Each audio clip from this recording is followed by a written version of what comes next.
वसुदेवसुतं देवं कंसचाणूरमर्दनं देवकी परमानन्दं कृष्णं वन्दे जगद्गुरुं भीष्मद्रोणतटा जयद्रथजला गान्धारनीलोत्पला शल्यग्राहवती कृपेण वहनी कर्णेन वेलाकुला अश्वत्थामविकर्णघोरमकरा दुर्योधनावर्तिनी स्तोत्तीर्णा खलु पाण्डवैरणदैक स्तोत्तीर्णा खलु पाण्डवैरणनिधि कैवर्तक केशवः पाराशर्यवचः सरोजममलं गीतार्थगन्धोत्कटं नानाख्यानककेसरं हरिकथा सम्बोधनाबोधितं लोके सज्जनषट्पदैरहरहः पेपीयमानं मुदा भूयाद्भारतपङ्कजं कलिमलप्रध्वंसिनः श्रेयसे मूकं करोति वाचालं पङ्गुं लङ्घयते गिरिं यत्कृपातमहं वन्दे परमानन्दमाधवम् यं ब्रह्मा वरुणेन्द्ररुद्रमरुतः स्तुन्वन्ति दिव्यैस्तवैः वेदैः साङ्गपदक्रमोपनिषदैः गायन्ति यं सामगाः ध्यानावस्थिततद्गतेन मनसा पश्यन्ति यं योगिनो यस्सान्तं न विदुःसुरासुरगणाः देवाय तस्मै नमः। ॐ श्रीकृष्णपरब्रह्मणे नमः। अथ पञ्चमोऽध्यायः कर्मसन्न्यासयोगः। श्रीभगवानुवाच नैव किञ्चित् करोमीति युक्तो मन्येत तत्त्ववित् पश्यन् शृण्वन् स्पृशन् जिघ्रन् अश्नन् गच्छन् स्वपन् श्वसन् प्रलपन् विसृजन् गृह्णन् उन्मिषन् मिमिषन्नपि इन्द्रियाणीन्द्रियार्थेषु वर्तन्त इति धारयन् ब्रह्मण्यादाय कर्माणि सङ्गं त्यक्त्वा करोति यः लिप्यतेन स पापेन पद्मपत्रमिवाम्भसा कायेन मनसा बुद्ध्या केवलैरिन्द्रियैरपि योगिनः कर्म कुर्वन्ति सङ्गं त्यक्त्वात्मशुद्धये युक्तकर्मफलं त्यक्त्वा शान्तिमाप्नोति नैष्टिकीम् आयुक्तः कामकारेण फले सक्तो निबध्यते सर्वकर्माणि मनसा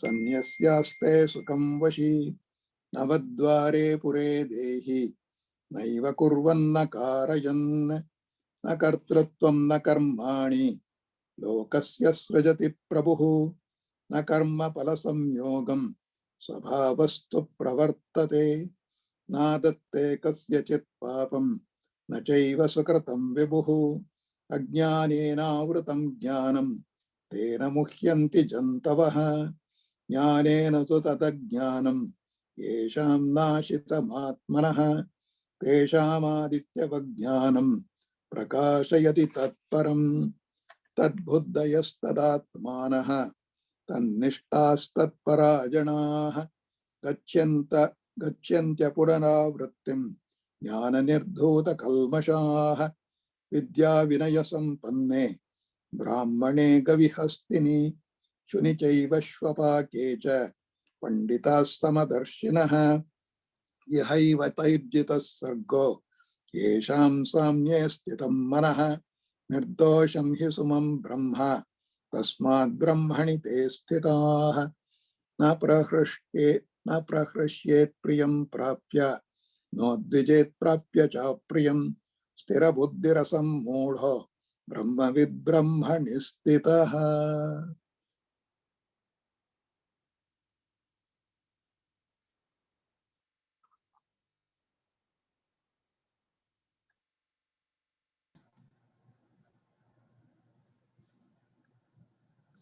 Ramakrishna ji, we cannot hear you.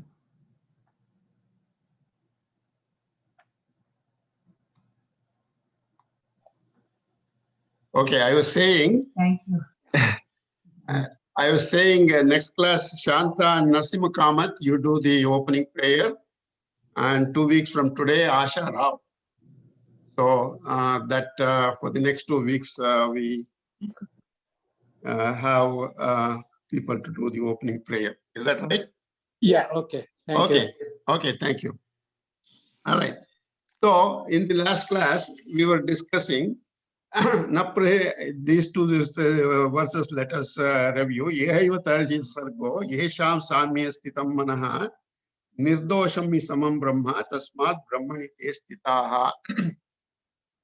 See, in this life itself, like there is an opportunity to win over the transmigration or a rebirth. That's what he says. Yehaiva tarji sargo. And this is all accomplishable. See, our mind is what makes us, mind is the means to be in transmigration, to engage in Prakriti and be a receiver of the fruits of action and continuously take birth and death. Or at the same time, ignore the Prakriti, detach from the Prakriti, focus on Brahma, and then you will be able to overcome the sarga, that is birth. So everything is in the mind. Mind can accommodate whatever our intellect decides us to do. We can either engage in sense objects, that's the Prakriti, or we can detach from the sense organs and focus on Brahman. Mind is the means. Mind is the one that can exercise. It's like a fork. We come to a fork. Prakriti and Brahma are the two ends of the fork. So we can, the mind decides, helps us to choose which one.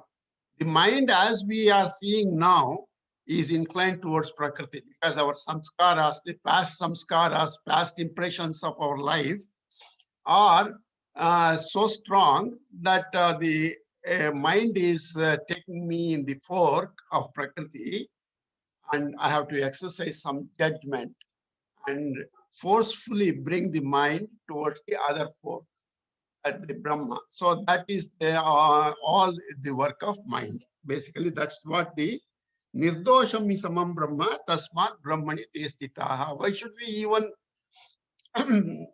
take this fork of Brahma? Because Brahma is nirdosha. Prakriti has dosha. Prakriti has blemishes. It has deficits. It makes us engage in sense objects, the mind engaging in sense objects, and the consequences of that. So the because this Brahma is nirdosha, sama, it is equal. It's peaceful. So the sense pleasures that we derive are that what does that cause? That is described in the 20th verse. Na praharishyet priyam prapya nodvijet prapya cha priyam sthirabuddhirasam modo brahmavid brahmani stitaha. So the Prakriti, engagement in Prakriti, either it elates us sometime or it depresses us sometime. Nodvijet agitates us. Na udvijet. So the mind is up to the mind to neither being elated nor being agitated. This person who has attained to Brahma, he does not elate or get excited when agreeable things happen to us. And when disagreeable happens to us, it is the same mind that lets us down. It creates agitation in us. So to escape from this yo-yo of happiness and pain, he says you train your mind, sthira buddhihi asammudaha brahmavid brahmani stitaha. So to overcome this association with the Prakriti and experience the ups and downs of engaging in Prakriti, sthira buddhihi, one who has a steady mind, he rejects the path of Prakriti and he engages in the path of Atma or Brahma. Brahmavid Brahmani stitaha. So one who knows Brahma, he stays in Brahma. So that cultivation requires effort. And what kind of effort it requires, we will see in the next one. spursheshu asaktatma vindatyatma yat sukham sabrahma yoga yuktatma sukham akshayam ashnute. Now, bahya sparsheshu asaktaha asakta atma. The practitioner, he should detach from sense objects. Now he is describing here in this verse the person who has accomplished this Brahma, and so that is the cue for us as to what we should do. What he has done, what he is established done now, that is the means for us to reach up to that goal. So, bahya sparsheshu asakta atma. Bahya sparsheshu means external contacts. That means contacts with sense objects. Atmani sukham vindati. That bliss is experienced in the atma. Having detached from the sense organs, sense objects, he has been experiencing the bliss of the atma, and that is what we should do as practitioner. We should do is to detach from the sense objects and be established in Atma, or try to be established in Atma. So Brahma Yoga Yuktatma, that Purusha in the Yoga of Brahma, that Jiva in the Yoga of Brahma. Yoga of Brahma means associated with Brahma. Akshayam Sukham Ashnute. He enjoys everlasting bliss. So, in the previous verses, we discussed that the pleasure we get out of sense objects is limited. It is sometimes pleasure, it is sometimes pain. But if you want to Akshayam Sukham, ever enjoying everlasting bliss, that is only available in Brahma and not in the sense objects.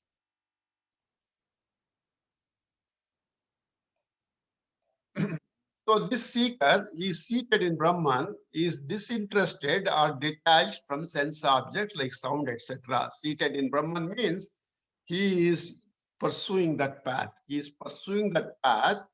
So because he is pursuing that path, he has already detached himself from the sense objects. He is disinterested in them anymore.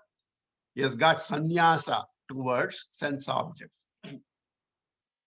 So, what does it mean? That is detached from external contacts with sense objects. Bahya sparsheshu asaktaha. He is detached from the external contacts. He attains to the state of no love towards sense objects. He has come to the point where he has seen the benefits of being detached from the sense objects, and therefore he has no love towards the sense objects. He sees that happiness in the self itself, the Atma. Now, going a little deeper into the meaning, what the commentators provide, Shabda, Sparsha, Rupa, Rasa, Gandha, sound, touch, form, taste, and smell, these are the external contacts. We hear, we see, we touch, we smell, and we taste. So these are the 5 sense organs experiencing these 5 sense objects. Now, the yogi is disinterested in these contacts. He has already seen something more pleasurable or better, gives him more satisfaction in terms of maintaining an even mind. Therefore, he sees that this is of no value to him. So he excludes the external contacts from his daily activities. So being so, he is intellectually aware of the indefinable, infinite bliss in Atma. Now he has not achieved at this point the goal. That infinite bliss in Atma he has not achieved. But what he has got is an intellectual knowledge. He has studied Bhagavad Gita well. And then after studying Bhagavad Gita, intellectually has absorbed all the teachings there. And he has tried to practice this detachment from sense external objects, and he sees a better life for himself in that. So he has got 1 or 2 steps he's into that path, and he already sees some progress in his own disposition, he knows the mental disposition or emotional disposition. So he has a experience in the past that the pleasure arising out of external contacts is also momentary. Like if I'm eating ice cream, during the time I'm eating ice cream, I enjoy it. After some time, that enjoyment is gone. It lasts for it lasts as long as the contact is there. So the sense objects is like a contact sport. As long as you have some contact with them, it gives you some pleasure. But at the same time, if the contact becomes too much, you get a distaste for that, because the sense objects have the ability to weaken the sense organs. Yeah, I can eat one ice cream. Probably, if I can force a second ice cream, by the time I come to third ice cream, I get a distaste for that ice cream. So the pleasure arising out of external contacts is momentary, of course, because it lasts only as long as the contact exists. So now, if that contact is to be required, there must be the support of other people. Somebody has to make ice cream. Somebody has to have to make rasgulla. Then only I can have that contact with the external sense objects. Otherwise, I will not have that benefit, that contact with the agreeable things. Even so, even depending, accepting the support of other people is required, that contact lasts for a while, and therefore the benefit or the taste for that also benefits for a while, and then it goes away. As the contact goes away, the pleasure also goes away. And if you persist on that contact, it may have side effects. I can eat only so much rasmalai or rasgulla or gulab jamun, and then if I eat every day, my doctor will tell me next time you have to watch out. So we have side effects coming out of these sense objects. If I hear loud music, sometimes I stop in a traffic light and my windows are totally raised, but still I can hear the music coming from the car in the next lane, so loud music. And after some time, he gets deaf because of hearing such loud music. So we can extend this to everything. So they have side effects. All these external contacts have side effects. Whereas if you to engage in Brahma, it is cost-free. You don't need anybody's support. You can engage in Brahma yourself. There is no support required for engaging with Brahma. Now, one more point is, where is this happiness coming from? Is the happiness located in the sense object?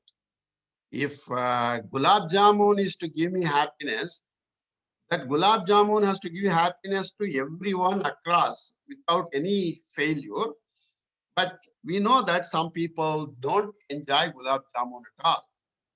So that happiness is not in gulab jamun. The happiness is in the value I attach to it, because when I eat a gulab jamun, there is a feeling of happiness in me, and that happiness is only a reflection of the Atma, the happiness of the Atma in me. What happens when I eat gulab jamun? That gets registered in the mind that I'm eating something that is tasty. But in order for that eating tasty or enjoying it is to be experienced in the mind is inert. The mind cannot in itself experience that happiness, and therefore it needs the support of the Atma to shed the light on it, and then only I can experience that. So this happiness is only a small fraction of the happiness of the Atma. The entire Atma's happiness is not reflected in the whatever I eat or I enjoy. It's only a fraction of that bliss of the Atma is being reflected in that mind at that moment. So only this Atma is what is called the original, because it's the original consciousness. See, like if you stand before the mirror and if you see your reflection, that is only as good as the mirror is. If the mirror is dirty, it doesn't mean my body is dirty. So my face is not dirty. So my face is the original face. The reflected face in the mirror is dirty because the mirror is dirty. Likewise, if my mind is dirty, that reflection of the Atma is only limited. But that doesn't. That Atma itself is the original. It has all the pleasure or the bliss in it. Only a fraction is seen in the reflection. Therefore, any outside object needs the support of, not only it needs the support from external sources, it also needs the support of Atma for me to enjoy. And that support provided by Atma only depends on the quality of the mind that I have. And therefore, that reflected consciousness, the reflection of the Atma in my mind is limited. And therefore, this experience of sense objects is limited. The pleasure out of the experience of sense objects is limited. So ultimately, the seeker must retract from the momentary happiness presented by sense objects. That is what the Bhaya Sparsheshu Asaktatma means, that he moves away from the sense objects, external contacts. Such a person who has renounced experiencing sense objects, Krishna gives a term here, Saha Brahma Yoga Yuktatma. He has seated the mind in Brahma. Not that he has achieved that Brahmakara yet, but he has made the intellectual choice of seating in Brahma. He has removed the sense objects from his domain, and he is sitting in Brahma. His mind is seated in the bliss of Brahma, and ultimately he will attain to that infinite bliss. To be seated in Brahma, Atma or Brahma, so therefore requires detachment in sense objects. Now, this is what we call in business, there is what is called an opportunity cost.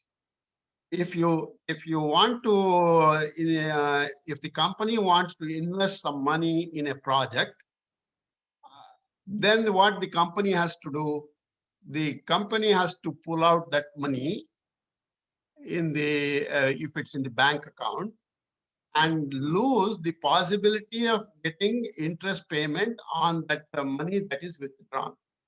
If the money is there, that is the opportunity cost. He has lost the interest that comes through that money from the bank account. Or if he doesn't have the money, he has to borrow and he has to pay an interest, a higher rate of interest to the lender. And so that becomes the opportunity cost. So this opportunity cost should be, then the project gets, out of the project, the company realizes a profit. The profit must be greater than the opportunity cost to invest that money. Like here, this pleasure of the sense objects is what is the last pleasure of the sense objects, is what is the opportunity cost, but you get the bliss of the Atma, which is probably a million times return than the benefit that you're getting from the sense objects. So to be seated in Atma, there is a cost, but that cost is worth it, according to this verse here. Because why? Sukham akshayam ashnute. He says he enjoys infinite bliss. So this detachment from sense objects is possible by knowing the limitations of the sense objects. The sense objects can give you only momentary happiness, And the same way said in another way, the happiness is transient. It has a beginning and it has an end. Beginning is when the contact happens, and the end is either the contact disappears, or even if you have the contact, the sense object loses the ability to satiate you anymore. So either way you look at it, that happiness is transient. So that is what I meant by diminishing returns. If the pleasure we get out of the first ice cream is more than the pleasure you get out of the second ice cream. So the second ice cream has diminished return. Like this, all sense objects suffer this weakness. It's only a reflected happiness. Why is it? It's only a more limited one, because that original happiness is of the Atma is so much higher that it can only reflect a small portion of it because of the contents of the mind. If that mind is totally pure, let us say, then the happiness of the, you don't even have to go for the sense objects, because the happiness is already there. You already have. So like if you have a say certain, like a bank account, you have a certain value, then you don't go for something smaller, very small compared to that. Likewise, this person who is in the Atma, in the bliss of the Atma, he has no need to go to sense objects. So, yogi seeking this infinite bliss of the Atma, he detaches himself from all these sense objects, which are only temporary in nature in giving benefit or the happiness. So, it is necessary to renounce the sense object pleasures. If you really apply the law of physics, two things cannot occupy the same place at the same time. So you got here Atma is one, sense objects is another one, or the Prakriti for that matter. So both Prakriti and Atma cannot engage in our mind at the same time. And therefore, we have to make a choice which one we have to pursue. And for that, the impetus for making that decision, motivation for making that the decision is the infiniteness of the Atma. And that's what the Upanishad says, Tyagena eke amrutatva manashuhu. Humans can get immortality only by Tyaga. Tyaga means what? Tyaga of the Prakriti. So we take over, we give up the Prakriti and go for the pleasure of the Atma. That's Krishna is prescribing that medication for Arjuna and all of us. So I don't know if I wrote this equation correctly in the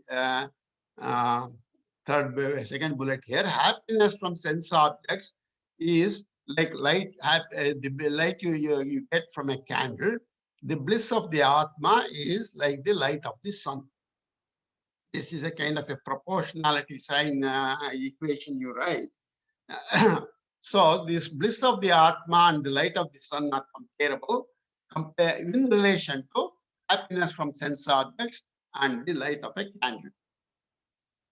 So we have seen in the earlier version, Gita says, Dukkha doshanu darshanam. Anudarshana means recall. Recall, reminisce, what? Dukkha dosha. The sense objects have both blemish and they are sorrowful, reminisce the defects of the sense objects. And as an example, Sita did not see the defect of the magic beer, and she paid a price, very heavy price, of being abducted by Ravana and being held in bondage. So that bondage is, it translates to here, the bondage to samsara. If we ignore this dukkha dosha in the prakriti, if we then we will be in this same situation of bondage to samsara. Okay, let's learn this. Bahya sparsheshu asakta atma. Bahya sparsheshu asakta atma. Bahya स्पर्शेषु असक्त आत्मा विन्दति आत्मनि यत् सुखम् विन्दति आत्मनि यत् सुखम् विन्दति आत्मनि यत् सुखम् बाह्यस्पर्शेष्वसक्तात्मा विन्दत्यात्मनि यत् सुखम् बाह्यस्पर्शेष्वसक्तात्मा विन्दत्यात्मनि यत् सुखम् बाह्यस्पर्शेष्वसक्तात्मा विन्दत्यात्मनि यत् सुखम् बाह्यस्पर्शेष्वसक्तात्मा विन्दत्यात्मनि यत् सुखम् स ब्रह्मयोगयुक्तात्मा स ब्रह्मयोगयुक्तात्मा स ब्रह्मयोगयुक्तात्मा सुखम् अक्षयमश्नुते सुखम् अक्षयम् अश्नुते सुखम् अक्षयम् अश्नुते स ब्रह्मयोगयुक्तात्मा सुखमक्षयमश्नुते स ब्रह्मयोगयुक्तात्मा सुखमक्षयमश्नुते स ब्रह्मयोगयुक्तात्मा सुखमक्षयमप्नुते स ब्रह्मयोगयुक्तात्मा सुखमक्षयमश्नुते बाह्यस्पर्शेष्वसक्तात्मा विन्दत्यात्मनि यत् सुखम् स ब्रह्मयोगयुक्तात्मा सुखमक्षयमश्नुते बाह्यस्पर्शेष्वसक्तात्मा विन्दत्यात्मनि यत् सुखम् स ब्रह्मयोगयुक्तात्मा सुखमक्षयमश्नुते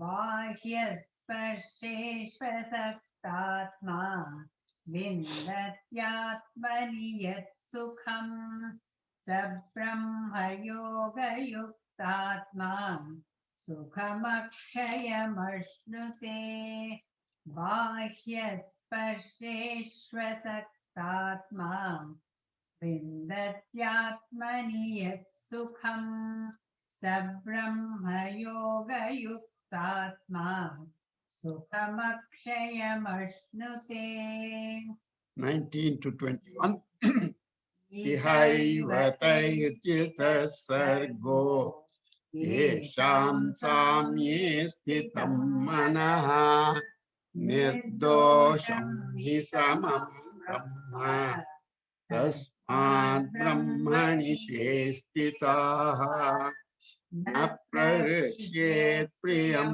प्राप्य नोद्विजेत् प्राप्य चाप्रियम् स्थिरबुद्धिरसम्मूढो ब्रह्मविद् ब्रह्मणि स्थितः बाह्यस्पर्शेष्वसक्तात्मा विन्दत्यात्मनि यत् सुखम् स ब्रह्मयोगयुक्तात्मा क्षयमश्नुते. So having said that the external contacts are give you only limited benefit, the Brahma Sukha is infinitely large. Krishna drills down on Arjuna and all of us. Therefore, he says, Yehi samsparshaja bhogaha dukkha yonaya evate adyantavantaha kaunteya nateshu ramate buddhaha. He says, these samsparshaja bhogaha, the pleasures that are coming out of contact. Samsparsha is contact. Ja is to be born out of the contact. So the pleasures that are born of contact with sense objects, dukkha yonaya hi, it is indeed a source of pain, he says. You may feel the pleasure sometime, but ultimately it is painful only. They adi antavantaha eva. In addition to being, pain contained in them, they are transient. Even that happiness you get is transient. Because the happiness is transient, there is scope for pain down the road. If the transient is, if the happiness itself is infinite time-wise, then there is no scope for pain at all. So, but these being source of pain, the sense objects, so they end up being transient, pleasure out of them. Kaunteya, Arjuna, Buddha, Nateshu Ramate. Those people, the wise people, they do not delight in them. So, this verse is a continuation of the past verse. One will note here on your screen, you see only a part of the screen being used. So I tried hard to see if I can, the overhead of the Zoom itself, it consumes certain space on my screen, and it was encroaching on my presentation material. So I could not get over that. That overhead remains. So I had to sacrifice some space on my screen. So I have reduced the size of my slides to accommodate the overhead requirements of the platform itself. So going forward, you'll see only a partial screen with respect to presentation of the slides. Okay. So the pleasure arising out of contact between the sense organs and the sense objects are a source of sorrow. Dukkha yonaya. Yoni is the source.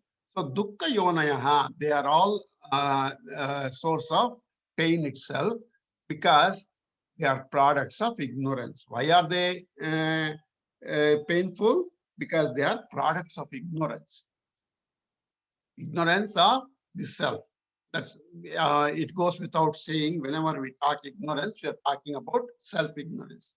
So all enjoyments are products of contact. That is all our experience. We don't have much to debate on that. So contact between the sense organs and the sense objects.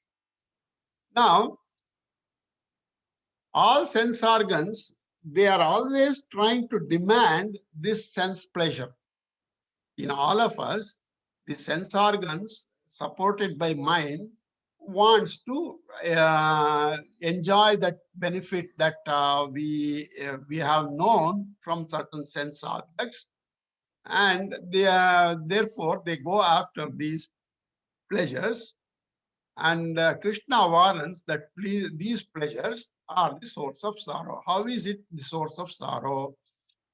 The pleasure rate begins, whatever the beginning as a desire, I have desire for some object, and I start, I fulfill that desire. Let us say I like coffee.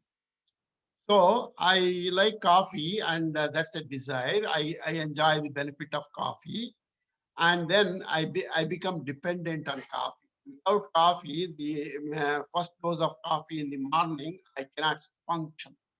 That dependence comes. Now, the dependence turns into addiction over a period of time, and that is more so we have seen with alcoholic beverages. The dependence becomes addiction. It's you are automatically drawn into that place where you can get that supply of alcohol like that. So once you become addicted, then of course we all know that extreme pain and sorrow is the outcome at the end. All these drugs, these are all initially the drug makes a person feel high, and there is some value, maybe some momentary happiness there at that time. But if it stops there, it's one thing. It does not stop there for many people. Today we may not be, dependent on it, but as anything, if we ignore it, over time, they have a tendency to become we become dependent on it and becomes an addiction sometime or the other. So that is how this pain is embedded in pleasure. So there is an interesting statement here. Saukyam bindu matrena dukkam parvatameva. What it means is the benefit you get out of sense objects is a dot, bindu. Bindu in Sanskrit means a small dot. Whatever is the size of the small dot, that is the kind of happiness you get out of sense objects. Dukkam parvatameva, whereas the sorrow that ultimately it lands you in, that is like a mountain. So the sorrow is hiding in the happiness, is what Krishna's message here when he says, Samsparshaja bhogaha dukkha yonayaha.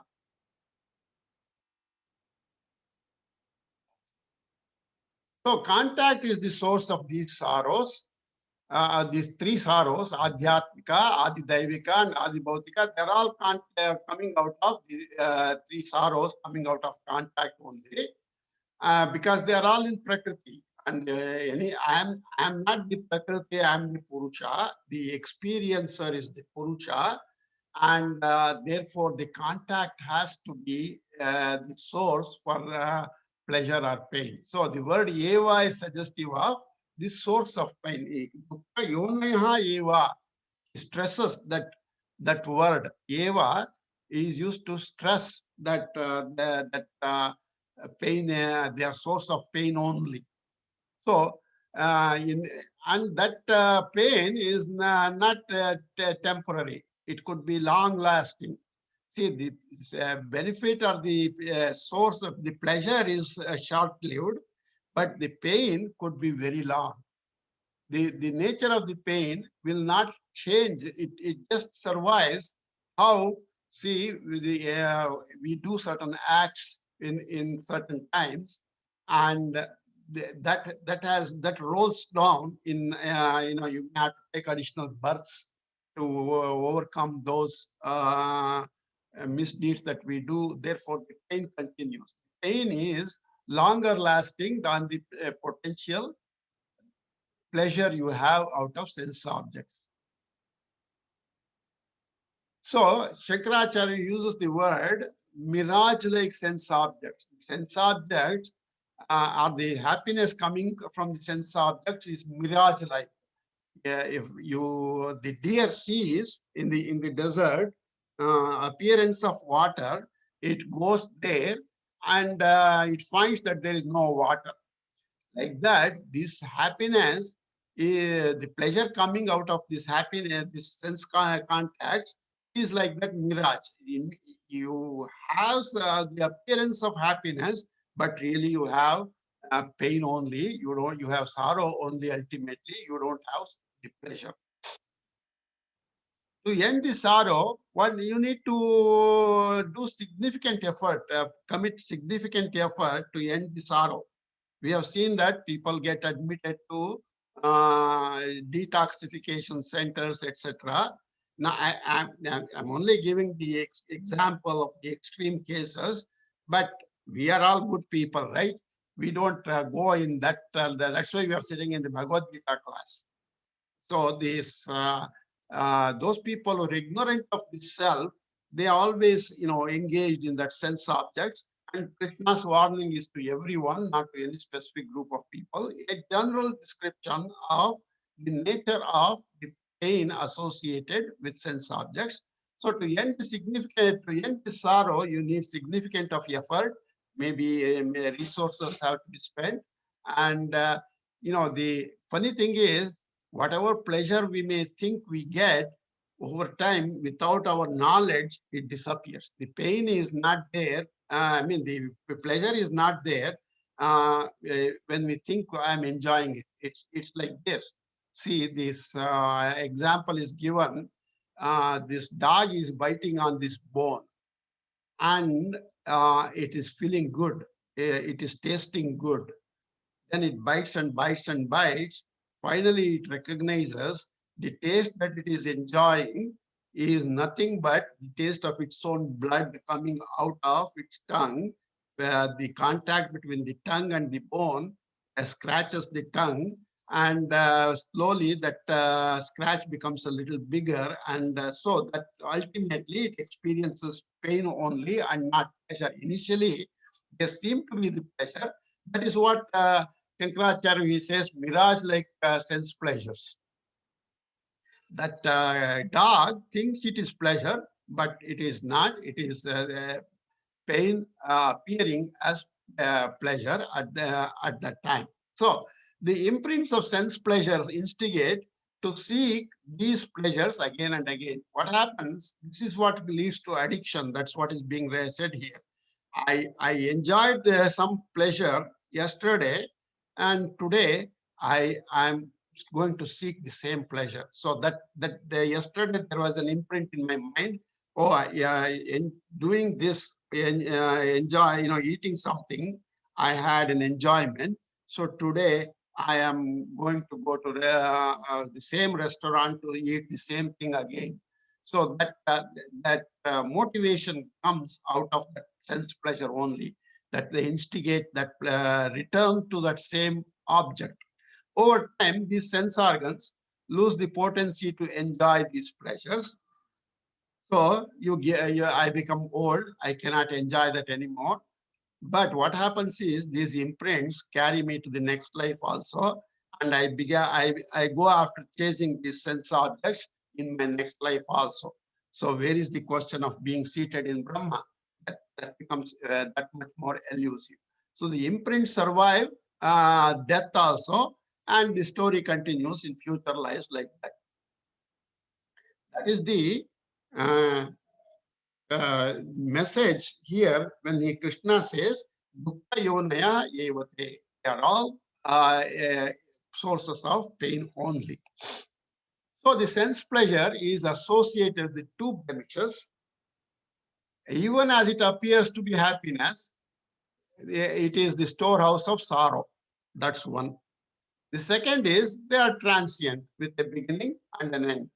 So Krishna says a discriminative person, he does not entertain these pleasures. One who has studied Bhagavad Gita, we should say, okay, the sense pleasures is transient, and we should retrain our mind every step of the day. It doesn't mean in one day we can convert ourselves, but slowly we can moderate, and ultimately we will see value. Still we may eat or enjoy the sense pleasure once in a while or something like that, but definitely our frequency will be moderated, and it all starts with an intellectual knowledge, and that's what we are going through in here. I think there is one more, I guess now. Okay. Yehi samsparshajaha bhogaha. Yehi samsparshajaha bhogaha. Yehi samsparshajaha bhogaha. Dukkhayonayaha evate. Dukkhayonayaha yevate. Dukkhayonayaha yevate.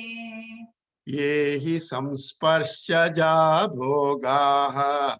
Dukkayonaya evate. Yehi samsparshaja bhogaha. Dukkayonaya evate. Yehi samsparshaja bhogaha. Dukkayonaya evate. Yehi samsparshaja bhogaha. Dukkayonaya evate. Adi antavantaha kaunteya. Adi antavantaha kaunteya. Adi antavantaha kaunteya. Nateshu ramate buddhaha. Nateshu ramate buddhaha. न तेषु रमते बुधः आद्यन्तवन्तः कौन्तेय न तेषु रमते बुधः आद्यन्तवन्तः कौन्तेय न तेषु रमते बुधः आद्यन्तवन्तः कौन्तेय न तेषु रमते बुधः आद्यन्तवन्तः कौन्तेय न तेषु रमते बुधः ये हि संस्पर्शजा भोगा दुःखयोनय एव ते आद्यन्तवन्तः कौन्तेय न तेषु रमते बुधः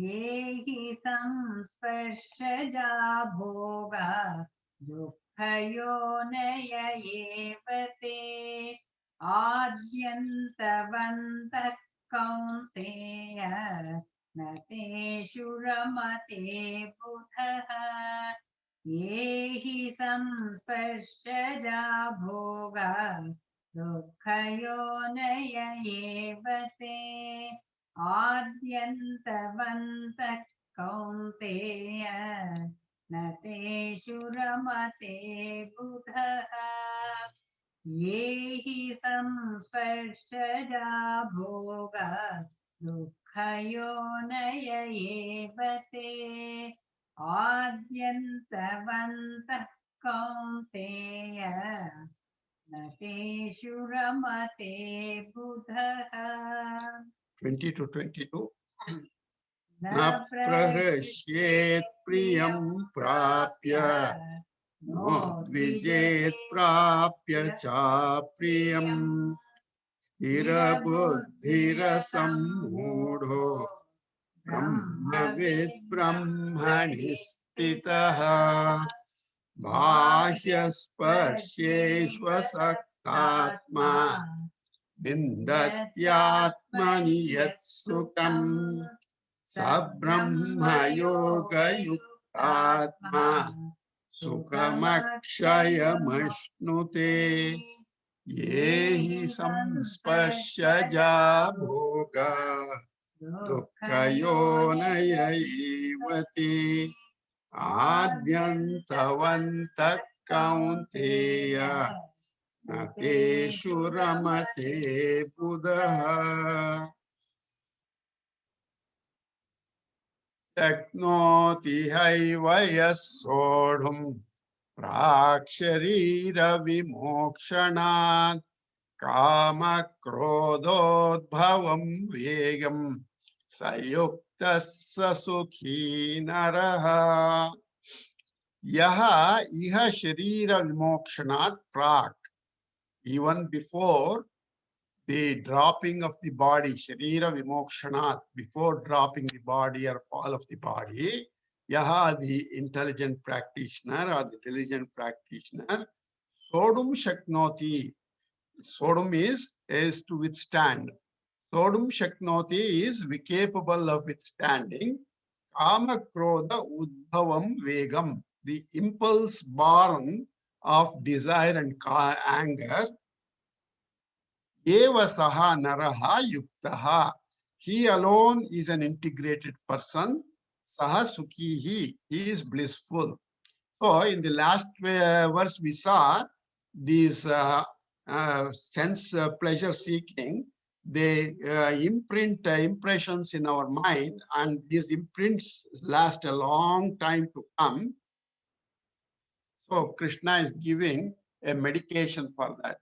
Hey, Arjuna, in this life itself, before the end of your life, before the body falls, you try to control your desire and anger. Impulse of desire and anger. If you control right here itself, then there is no remnant left in the next life. That's what he's trying to say. So the person endowed with the strength to arrest the force of desire and anger right here in this life, iha eva, in this life, even before death, prak sharira before the body drops off, Prakshira Mokshana. He is a yogi. He is an integrated person. He is a happy camper. He is a sukhi. He is happy. So he is giving us a directive. You start today. You start today with respect to managing your desires and anger. So the word Ihaiva describes this current human life. The preparation for liberation must begin today here. How is that possible? What is the preparation involved for liberation? Arrest the impulse of desire and anger. They are the first point of attack. That is where all have a tendency to begin, and this is where you have to mula karana is they say the source cause of all these transmigration is desire and anger. Therefore, you start attacking that right from here today itself. So even before the time of death is emphasized here, because the impact of desire and anger will certainly express itself in the future and must be avoided. So there we saw in the last verse that accumulation and propagation of that imprints, and that will lead us to failure in the future also, and says that must be avoided. Now, don't wait for the old age. That's what Krishna is. So you start today. Ihaiva in before time of death is one thing. Now, the commentators add additional conditions to it. Hey, you know what? Your ability to manage your sense organs and sense objects, sense organs and mind is now when you are young, not when you are old. When you are old, the organs would have become weak. Therefore, strong organs in younger days, they are capable of arresting this urge to fulfill the desire. So that is a time when we have to do. But unfortunately, most people study Bhagavad Gita, we study only in old age. So anyway, this samskara will carry us to next life, and next life maybe we will do better.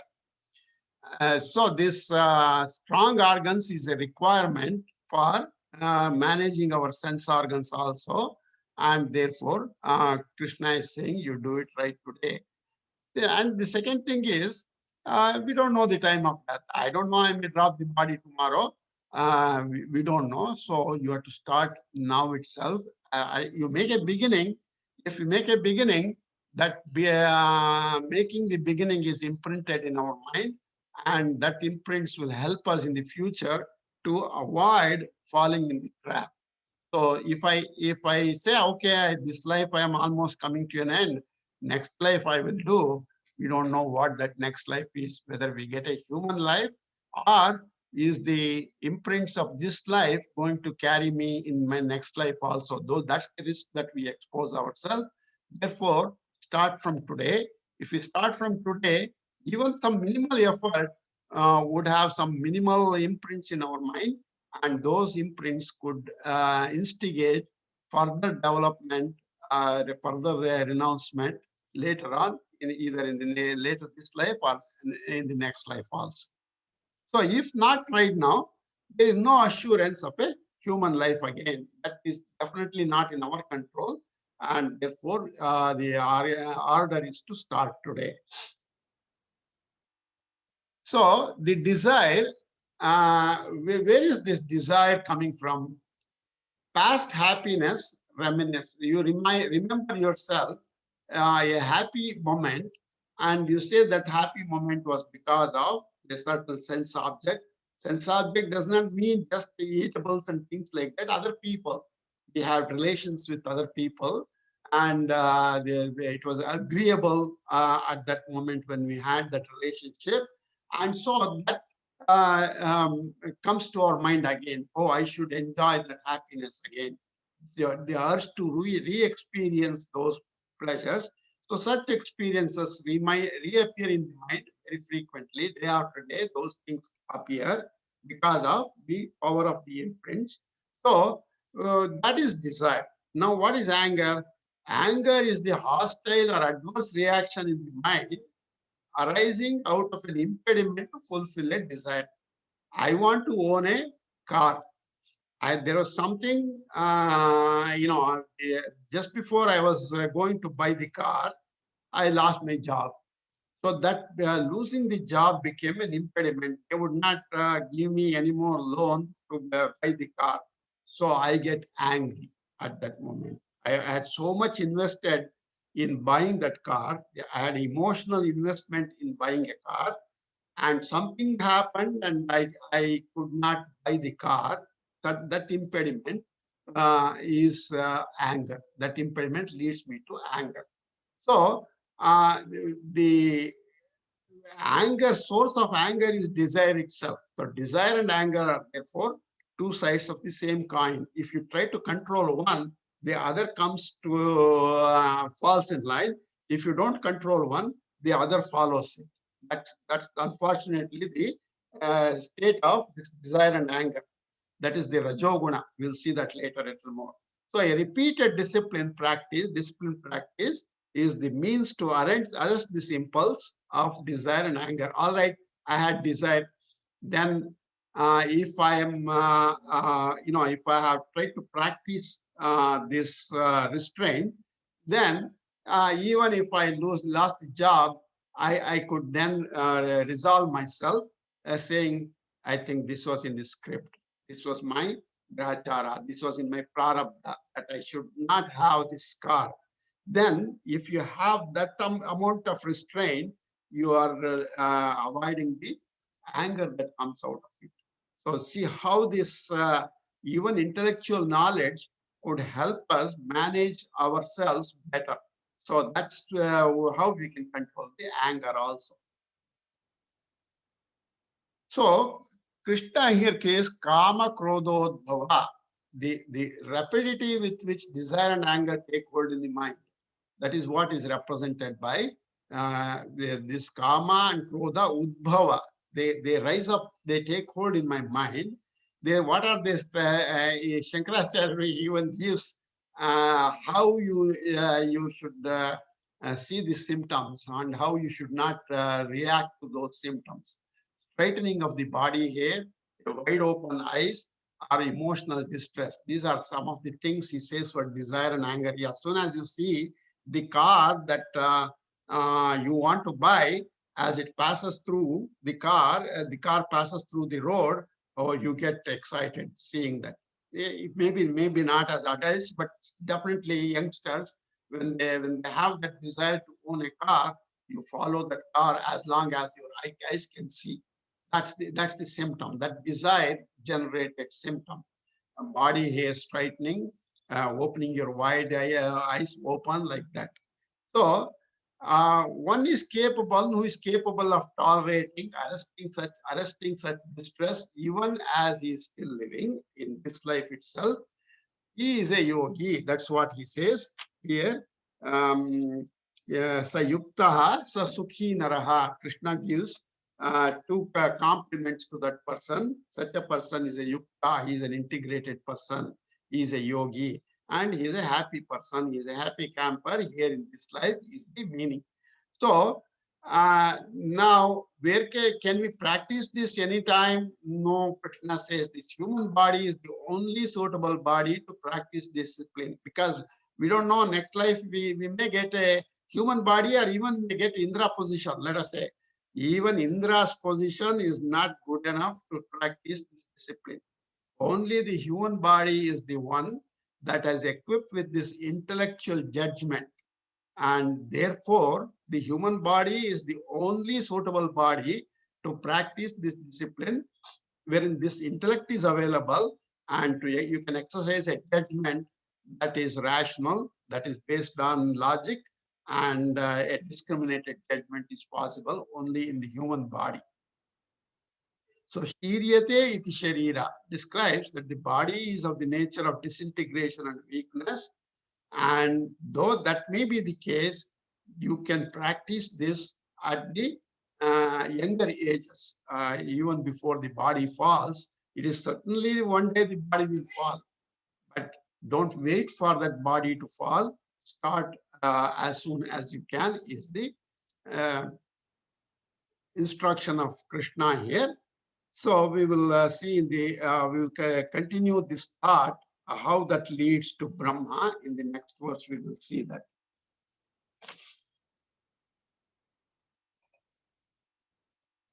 Shaknoti iha eva yah sodum. शक्नोति इह एव यः सोढुम् शक्नोति इह एव यः सोढुम् Prakshirira प्राक्शरीरविमोक्षणात् प्राक्शरीरविमोक्षणात् Shaknoti haiva soya sodum. Prakshirira शक्नोति have यः सोढुम् प्राक्शरीरविमोक्षणात् शक्नोति हैव यः सोढुम् प्राक्शरीरविमोक्षणात् शक्नोति हैव यः सोढुम् प्राक्शरीरविमोक्षणात् Kama krodha udbhavam vegam. काम क्रोध उद्भवं वेगम् काम क्रोध उद्भवं वेगम् Saha yuktaha saha sukhi naraha. सह युक्तः सह सुखी नरः सह युक्तः सह सुखी नरः Kama krodhodbhavam vegam. Sayukta sasukhi naraha. काम क्रोधोद्भवं वेगम् सयुक्तः स सुखी नरः काम क्रोधोद्भवं वेगम् सयुक्तः स सुखी नरः काम क्रोधोद्भवं वेगम् सयुक्तः स सुखी नरः Shaknoti haiva yas sodhum. Prakshirira vimokshanat. Kama krodhodbhavam vegam. Sayuktasya sukhi naraha. शक्नोति हैव यः सोढुम् प्राक्शरीरविमोक्षणात् कामक्रोधोद्भवं वेगम् सयुक्तः स सुखी नरः शक्नोति हैव यः सोढुम् प्राक्शरीरविमोक्षणात् कामक्रोधोद्भवं वेगम् सयुक्तः स सुखी नरः शक्नोति हैव यः सोढुम् प्राक्शरीरविमोक्षणात् कामक्रोधोद्भवं वेगम् सयुक्तः स सुखी नरः 21 to 23. Bahyasparsheshvasattatma vindatyatmani yatsukam sabrahma yoga yuktatma sukhamakshayamashnute yehi samsparshaja bhogaha dukkayonayayevate adyantavantah kaunteya nateshu ramate buddha shaknoti haiva yas sodhum praksharira vimokshanat kama krodhodbhavam vegam sayuktasya sukhi naraha Antas sukhontara tatantadyotirevayah sayogi brahma nirvanam Brahma bhuto digacchati. So that space evacuated by depending on the sense objects, that space now we have restrained from depending or attaching to sense objects. There is a space evacuated in my mind, and now that space, that evacuated space, to fill it with Brahma. That is what the message of this verse is. Yaha eva antaha sukhaha. He alone who is happy within, in this, yaha antaha aramaha, one who revels in within. Revels, it means one whose playground is the Atma. Make the Atma as your playground. You sport in the Atma. Tata antaha jyoti. He sees the knowledge within, that self-knowledge that comes out of this practice. Saha Brahma Bhutaha Yogi. He is an integrated person residing in Brahman. Brahma Nirvanam Adhigacchati. He attains to the eternal peace in Brahman. Nirvana is a term, it's not that much used in Vedanta. It is like absence of air. If you take the literal meaning of it, Vata is the air. Nirvana is the absence of air, means absence of variations. Air is always moving.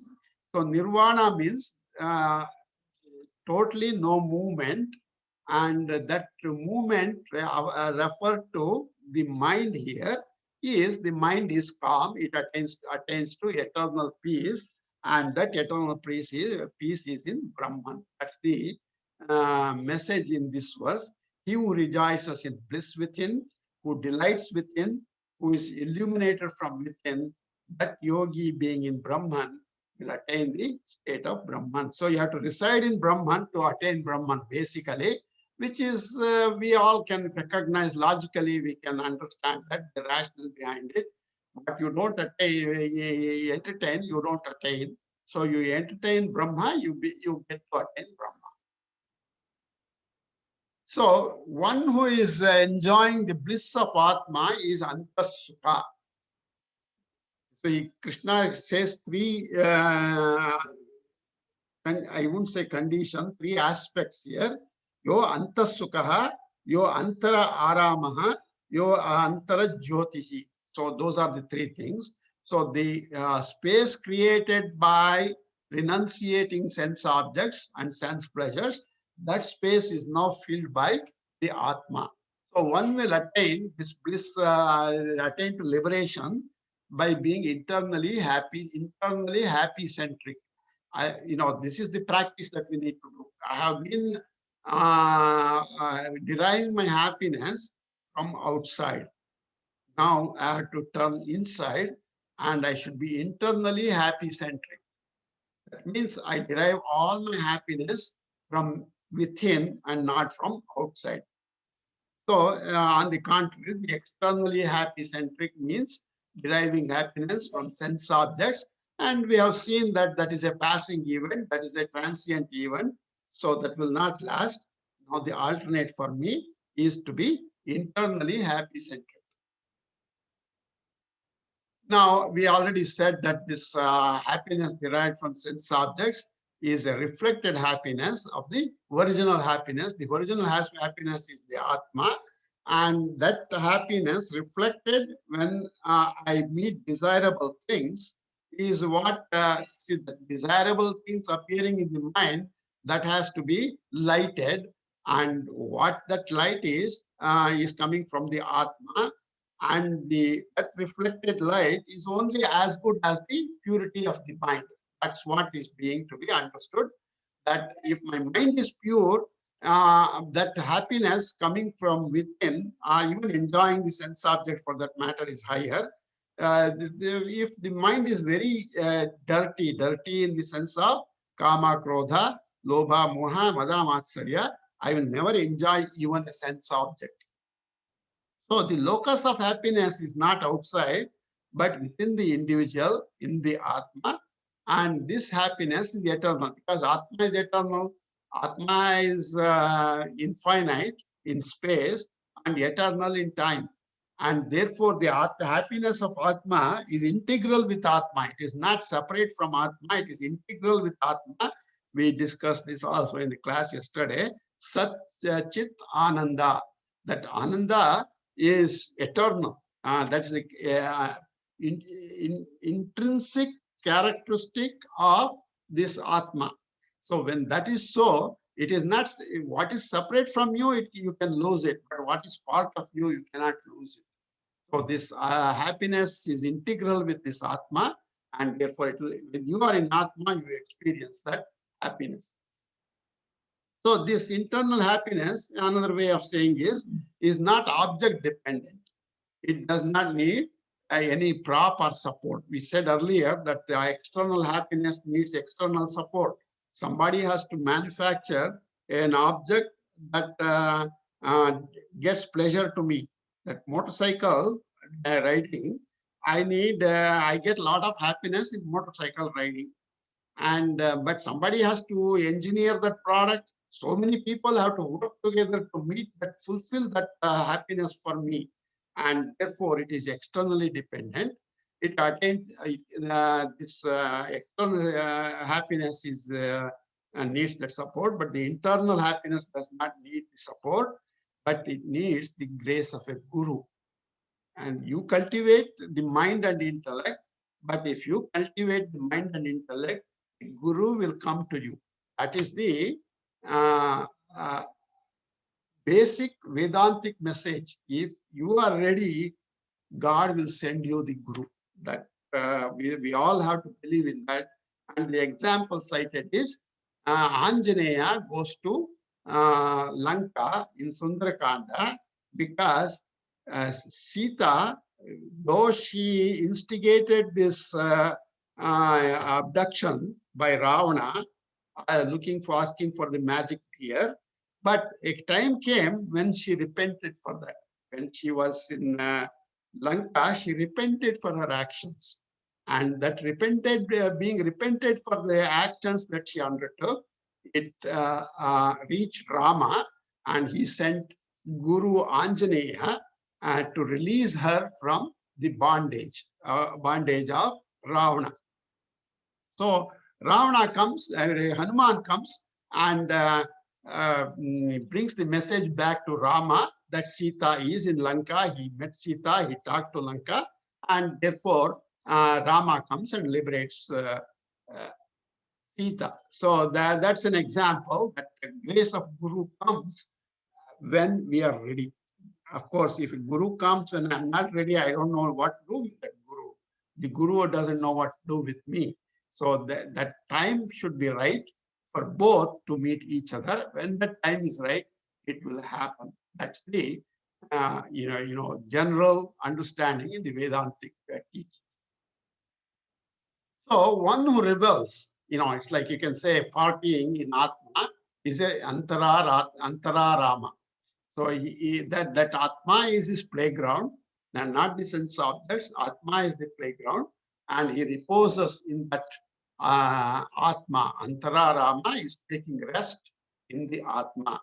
So the worldly centric people rejoice in external objects. The external objects are their playground.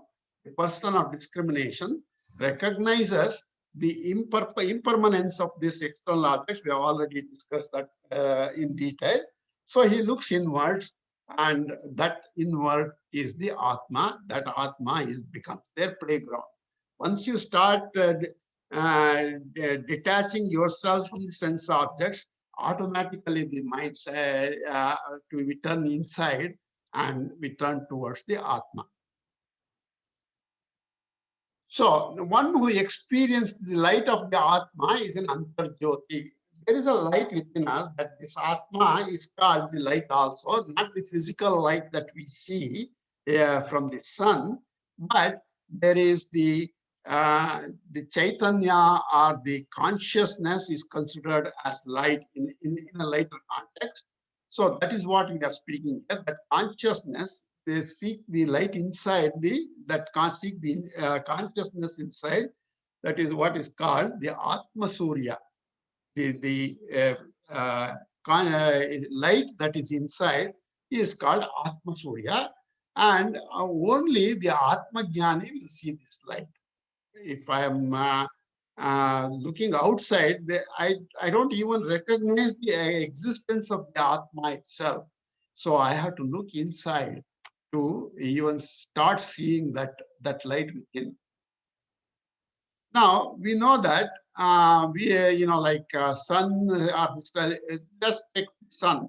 If I have to see an object, sunlight has to fall on it, and whether it is sunlight or light from the incandescent bulb or any other thing, they all are traceable to sun's light.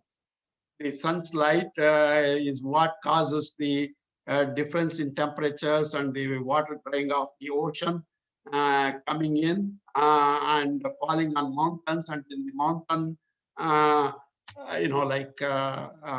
when the water flows through the mountain, you create the gradient, the potential for generating electricity, etc., etc. So ultimately, all the source of light leads to the sun's light. So you need an external sun, like a source like sunlight, to see an object. Now, you need a light to see the sun also. Where is that light coming from? Some light has to fall on the sun. Sun's light cannot fall on sun itself. So you have to have a source of light falling on the sun for us to see the sun or the stars.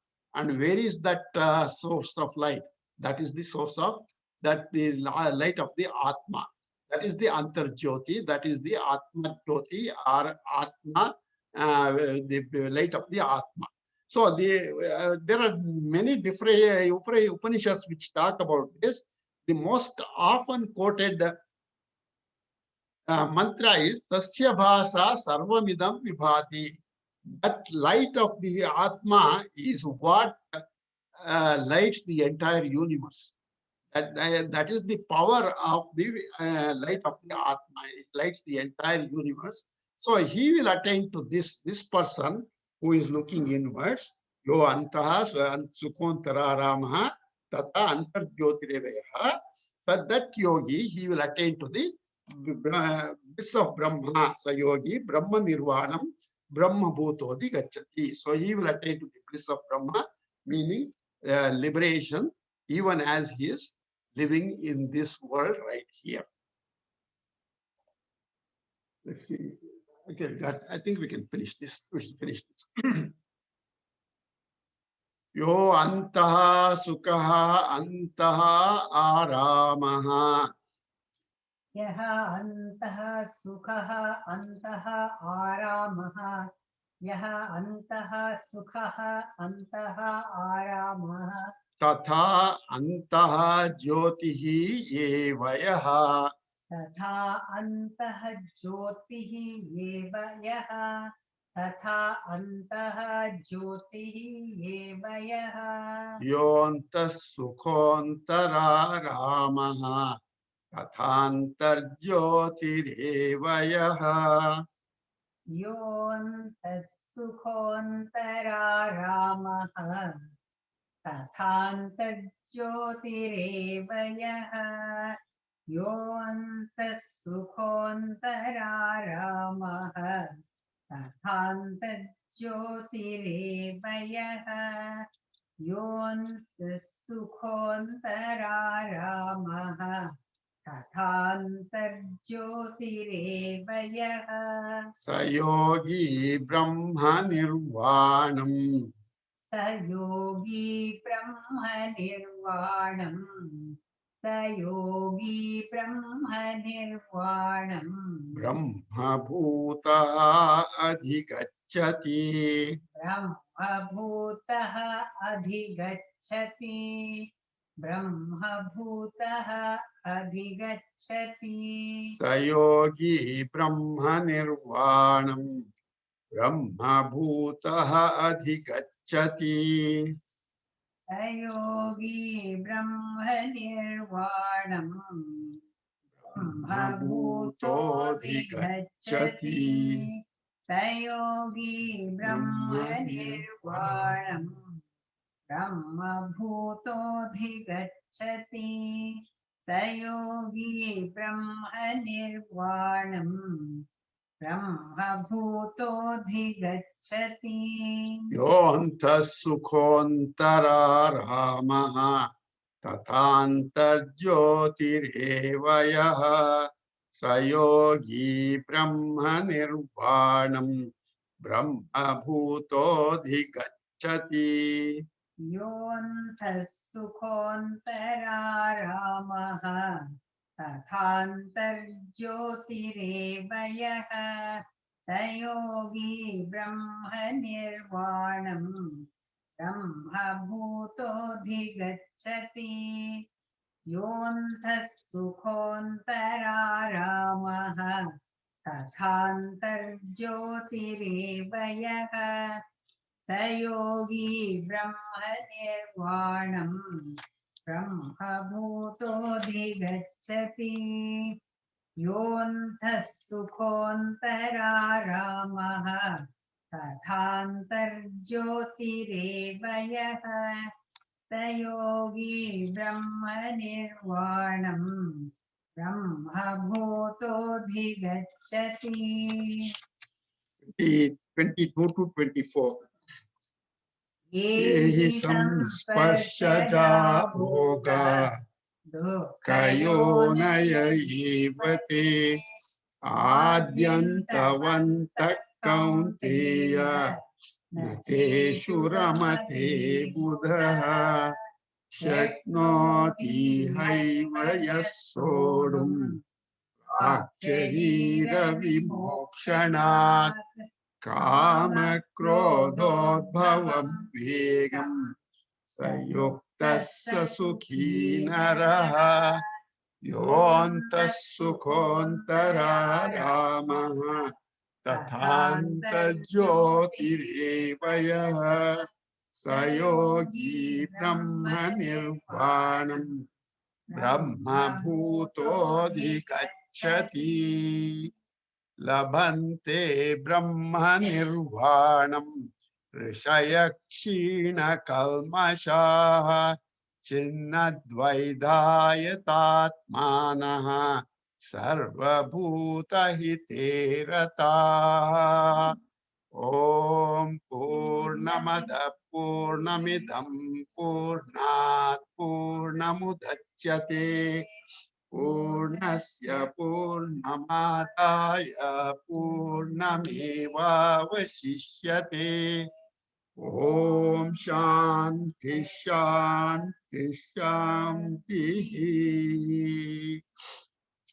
So for the next class, Narasimha and Shanta, you can start with 11, verse 511 to 524. All right, we'll see you in the next class. Krishnaji, about Thank you. Parayana. Hear it again.